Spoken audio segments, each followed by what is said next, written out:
어린 과실에 칼슘을 치면 과일이 크지 않고 돌배처럼 단단해지며 사비가 발생한다는 이야기는 사과 농사를 짓는 분들 사이에서 오랫동안 전해져 온 대표적인 오해이자 잘못된 정보입니다.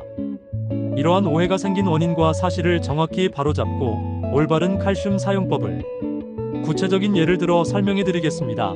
왜 이런 오해가 생겼을까요?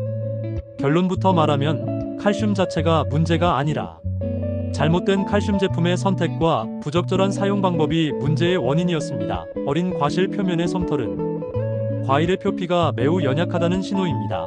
이 시기에 자극이 강한 농약을 살포하면 연약한 표피 세포가 손상을 입어 코르크층이 형성되는데 이것이 바로 사비입니다.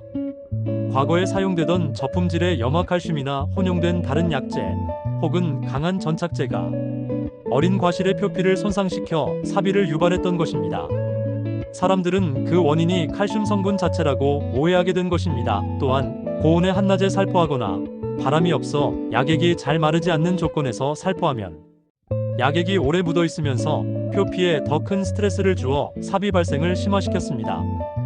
과일이 안 크고 단단해진다는 오해는 칼슘의 핵심 역할인 세포벽 강화를 극단적으로 오해한 것입니다. 칼슘은 세포벽을 단단하게 하지만 성장을 억제하는 것이 아니라 오히려 건강한 성장의 기반을 만듭니다. 만약 과일이 정말로 작고 단단했다면 이는 초기에 칼슘 부족으로 세포 분열이 제대로 이루어지지 않았거나 다른 환경적 요인으로 인해 성장이 부진했을 가능성이 훨씬 큽니다. 사과 농사에서 칼슘 사용의 골든타임은 바로 유과기입니다. 사과의 크기와 품질은 세포 분열기와 세포 비대기를 거쳐 결정됩니다. 세포 분열기는 꽃이 진 후 30에서 40일 이 시기에 사과 과육을 구성할 세포의 수가 결정됩니다. 세포 분열이 끝난 후 각각의 세포가 커지면서 과일의 전체 크기가 커지는 시기, 콩알만 할 때라 불리는 유과기는 바로 이 세포 분열기의 핵심 시점입니다.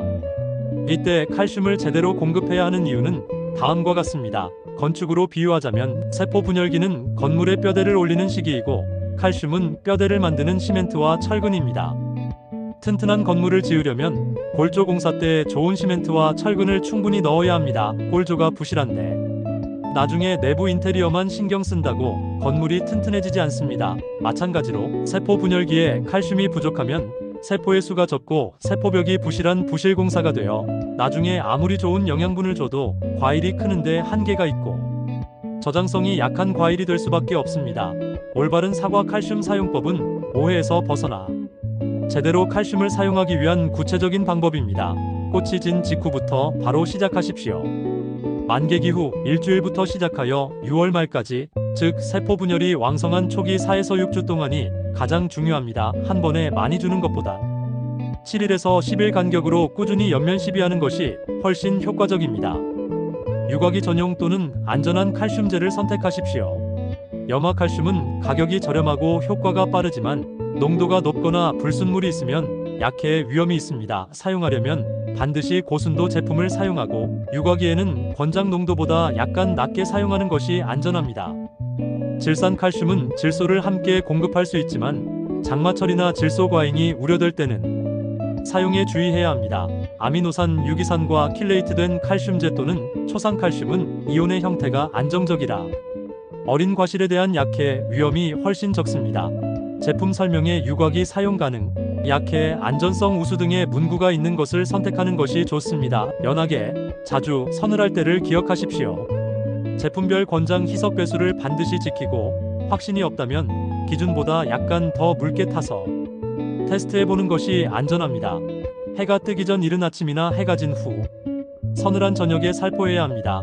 약액이 천천히 마르면서 흡수율이 높아지고 고온으로 인한 잎과 과일의 스트레스 및 약해, 위험을 막을 수 있습니다.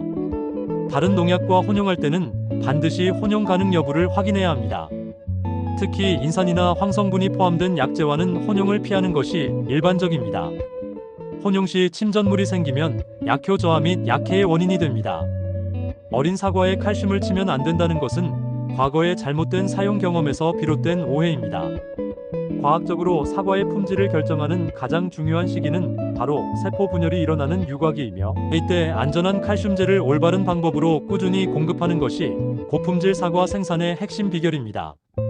이제 잘못된 믿음에서 벗어나 건물의 기초를 다진다는 생각으로 꽃이 진 후부터 꾸준히 칼슘을 관리하여 더 크고 단단하며 저장성 좋은 명품 사과를 수확하시기 바랍니다.